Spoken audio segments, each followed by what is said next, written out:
Hi there, and welcome to another video. Today I wanted to talk to you about why democracy is not as good as you might think. Now, this of course sounds completely outrageous to say out loud, but democracy has some flaws that I think we rarely hear about.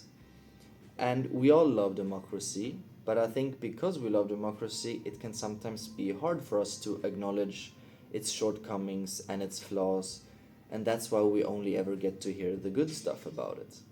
Now, what I'm going to talk about, I got from this book called Democracy for Realists. It was written by Christopher Achen and Larry Bartels.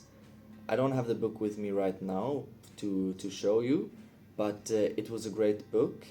It was very interesting, but the stuff was also very worrying to learn about. But after all, just because you support something like democracy doesn't mean that you're not going to be able to acknowledge its shortcomings. Because if you're not able or you're not open to at least evaluate or even criticize something that you yourself believe in, then that just means that you are a fanatic, and we don't want that. Anyway, let's get into it. The way that most of us imagine democracy is that we, the people, we have our own personal views and opinions on stuff like education, taxes, the environment, etc., and that we then vote for the party whose policy best represent our own views. The parties, on the other hand, they try to maximize their chances of getting elected by catering to the preferences of the people. This is basically what Achen and Bartels call the folk theory of democracy. And normally, this is what you would come to think of if someone asks you what is a democracy or how is your democracy working. I mean, as you probably already know, democracy is just the idea that by voting, citizens express their own views, and through doing so, they get to govern their own country. As Abraham Lincoln famously put it, democracy is the government of the people, by the people, for the people. Another classic quote about democracy is from Winston Churchill, and I think you've heard about it before, and it goes like, "Democracy is the worst form of government, except for all those other forms that have been tried." And this quote by Winston Churchill is really nice because it subtly tells us not just that democracy is the best, but at the same time it also acknowledges that it has some obvious flaws. Now, in this book, Democracy for Realists, Achen and Bartels, they go on to kind of argue that this classical folk theory of democracy, or the idea that we all have of democracy, is not really what is happening out in the real world. And there are many factors that kind of impair our democratic process that we value so highly. In short, there is a lot more to it than you might think. And if it wasn't obvious already, this video is in no way an attempt to kind of argue against democracy. But I think we should be aware of these things, and we need to keep an eye on it in order to actively work on our precious democracy.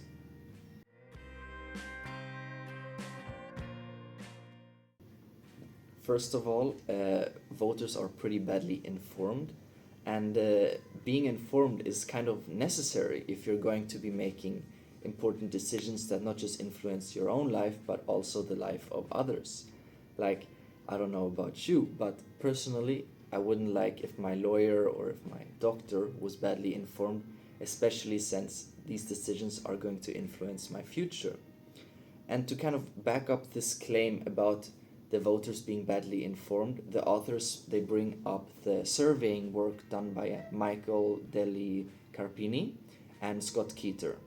And what these two did is that they surveyed the American public for about a period of 50 years. And just to mention a few of the results or a few examples of what they found is that in 1952, only 44% of Americans were able to name a single branch of the government. In 1972, only 22% of Americans knew anything about Watergate, and in 1986, only 49% of Americans were able to answer which had been the only country to use nuclear weapons with the US being the obvious answer, of course. So, in the end, what they ended up concluding was that the political knowledge of the American public is modest at best. Now, of course, you might say that these studies are very outdated, and a lot has changed since these days of the studies. And you would be completely right. Obviously, a lot has changed since then. Nowadays, there is an absolute abundance of available information. We have access to more information now than I think our species has ever been able to access throughout our history. However, this abundance in available information has sadly not translated into an increase in the level of knowledge among the people. What it has done is that it has increased the level, or not the level, but the variance in the level of political knowledge among people. But sadly, it has not increased the overall average. And the lack of knowledge is obviously not some great advantage. It's a problem. Being badly informed means that you cannot even represent yourself well. And in a way, it's kind of sad for the person that is badly informed. Because in a way, they don't get a say in society. They can't vote in a way that represent their own views and opinions, and they end up without any representation. Bartels, one of the authors, in a different study, he estimated that the actual vote choices of the people ended up falling somewhere, or not somewhere, but halfway between what they would have been if they were informed, and halfway what they would have been if it was decided by a coin flip. Now, I don't really remember the reference or which study this was, and to be honest, I have no idea how the hell you would even calculate such an estimation. But nonetheless, it was kind of shocking and worrying to read about how inaccurately people vote and how bad they are at representing themselves in elections. And it kind of makes you think, like, what good can democracy be if people can't even manage to vote in a way that represent themselves?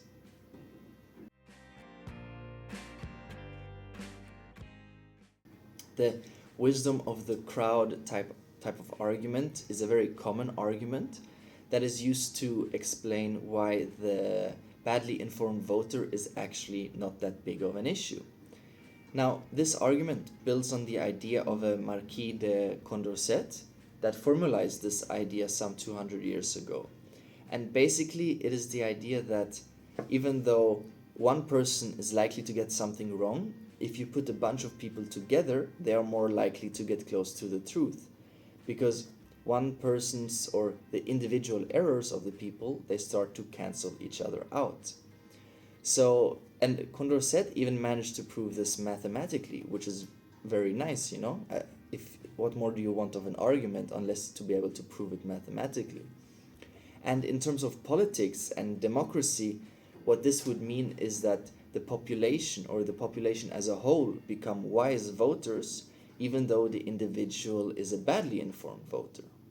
And I have to admit, this is a very kind of satisfying argument, and you want to believe it because it means that one person's stupidity would be canceling out another person's stupidity. And on top of that, you can prove it mathematically. So it's a really nice argument. Now, sorry to kind of burst your bubble, but there is a problem with this nice argument out in the real world, and that is that the errors that the voters make are not independent of each other. In real life, the errors of the voters are often due to the same misinformation or due to the same ad campaigns and so on. And if the errors are based on the same thing, there's no way that they can cancel each other out because in many cases they have been swayed in the same direction. When the errors are not what you would call statistically independent, then random chance cannot work its magic and cancel out the stupidity of the voters. So if a government, for example, distorts or censors information regarding their policies, then this will inevitably cause errors in people's judgment that isn't random. The same would happen if news media distorts stories or even when there are unintentional errors by politically neutral organizations. This is all yet another thing that undermines the kind of validity and accuracy of our beloved democracy.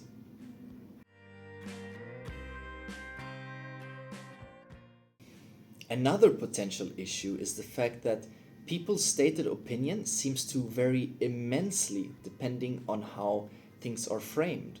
In fact, an example of this is that 64% of Americans agreed with the statement that the government is spending too little money on assistance to the poor. But at the same time, 22% only agreed with the fact that the government is spending too little money on welfare. Seemingly, just using the word welfare changed the opinions of like 40% of Americans. Similarly, using wording such as not allow instead of forbid will make people agree with a statement much more. People are also generally much more likely to agree with statements that use the wording military force instead of using words like engaging in war or engaging in combat. Now, I have to admit that while reading about all this stuff, I couldn't help but feel demoralized. I mean, seeing how we are already pretty bad informed or ill informed voters, and at the same time as being already ill informed, on top of that, we're also very easily manipulated by small things such as wording. And it's not like politicians are oblivious to this fact. They try and take advantage of this stuff to the fullest. Now, in a way, this all is kind of obvious and it's not some groundbreaking ideas or some crazy phenomena. But after reading about this for like 300 pages and seeing countless, almost hundreds of real world examples of how this influences elections, the weight of these factors or like the weight of these things becomes very obvious, very impressive, and at the same time also very worrying. Now, if that wasn't enough, I got some more for you. In fact, the authors also explain that many voters don't even know the position that the competing party takes on specific issues. And on top of that, many voters don't choose a candidate based on their opinions independently. Instead, some voters follow a model that the authors calls the model of persuasion. This basically means that people like a party for some trivial reason and that they then mold their opinions to fit the opinions of this party, completely passing up on the opportunity to form their own opinions and to completely pass up the opportunity to represent themselves in society. Instead, they kind of just waive this incredible right that they have to express their own opinions and views, and they just piggyback off of someone else's views and opinions that might not even have their best interests at heart. Another big part of the book talks about how election results sometimes even boil down to things like natural disasters and other things that a candidate can't possibly have any control over. It turns out that we citizens are pretty bad at determining whether our bad times are a politician's fault or not. In fact, we're not even good at determining whether we are in the good times or we are in the bad times. I even remember one part of the book where actually they linked shark attacks to determining the outcomes of the elections as if any candidate has any control over shark attacks. Furthermore, it turns out that the deciding voters, or the voters that the elections tend to come down to, are overall also the least informed ones and the most easily manipulated ones. And they're also the worst ones at representing themselves. So the book basically shows that there are so many things that help determine the outcome of an election that you kind of start to wonder how much of the opinion of the people is actually represented in the final outcome. And most of these things that influence the elections, they are kind of obvious factors, so it's not that makes this extraordinary.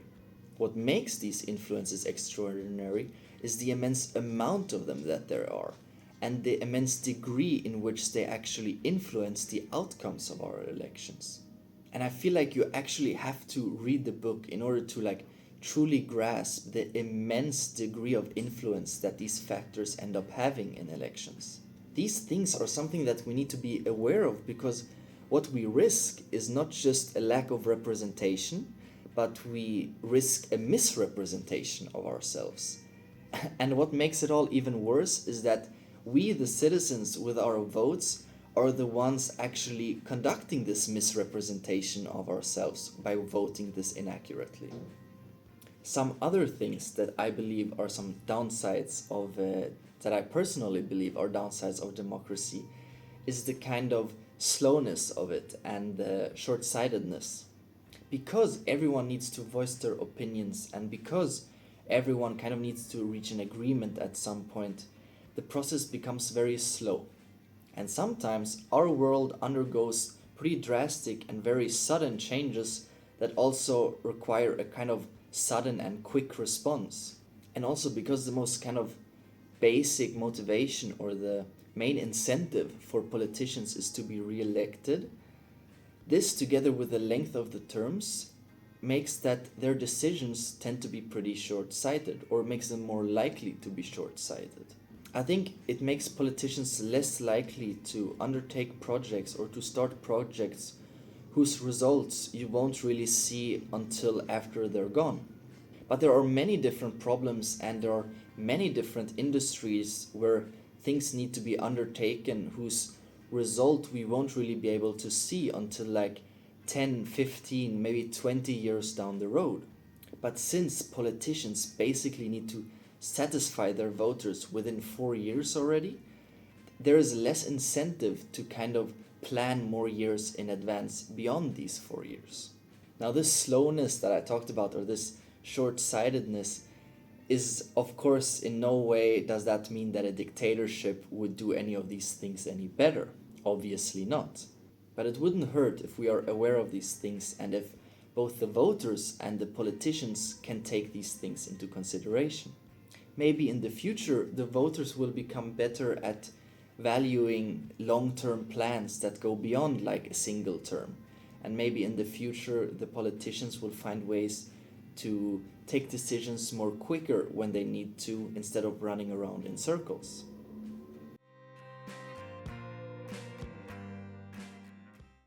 In general, I would like to urge anyone that found this stuff kind of interesting to also read the book. There's a lot of stuff in the book that I did not cover, and the book is pretty dense. I think there's enough stuff in this book to do like 4 to maybe even 5 videos. One thing I do have to say about the book is that it is in a way almost painstakingly American. So if you live outside of the US like I do, you might not be able to apply everything you read in the book to your own country. But I still believe that some of the general principles and the general concepts overall will still apply, at least in most places. Another thing that might be a turn off for you is the fact that the book is pretty dense. But I mean, that's what you get for the fact that the book is very researched and heavily researched with lots of examples.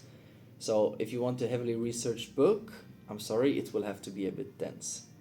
Also, while reading this book, I couldn't help but think that this book can kind of serve as a handbook if you want to predict elections or even manipulate elections in your favor.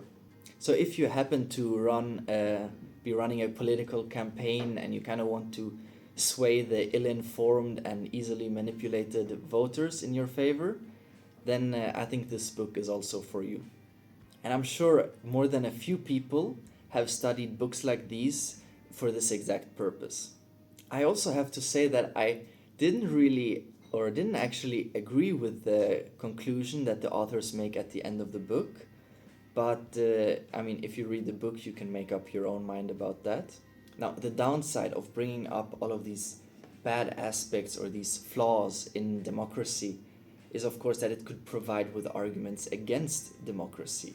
And it can give people or governments or institutions reasons to undermine our democratic process, and they can do so in the name of it's for your own good, since it's shown how people are bad at representing themselves with their vote. Now that is obviously like a terrible, like a nightmare scenario, and that's what happens in totalitarian governments. And to the people and to institutions that would get these ideas, I would like to remind them of the quote of Winston Churchill that goes like this: Democracy is the worst form of government except for all those other forms that have been tried. Now, that is all I had to say for today. Thank you very much for your attention, and thank you if you made it all the way to the end. And until next time, bye.